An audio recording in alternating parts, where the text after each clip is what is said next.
Welcome to JH. In this guide, I will demonstrate the process for rendering video within Premiere Pro. To begin, position your playhead at the start of your clip and hit I on your keyboard to set the in point.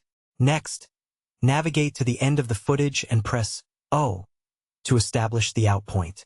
The section highlighted between these markers is exactly what will be processed. Select the Export tab located here, then pick a destination folder and title your project. Once named, click Save. For the preset, you might select something like YouTube 1080p Full HD, though choosing Match Source is often best to ensure the output aligns with your sequence dimensions. Ensure your format is set to H.264.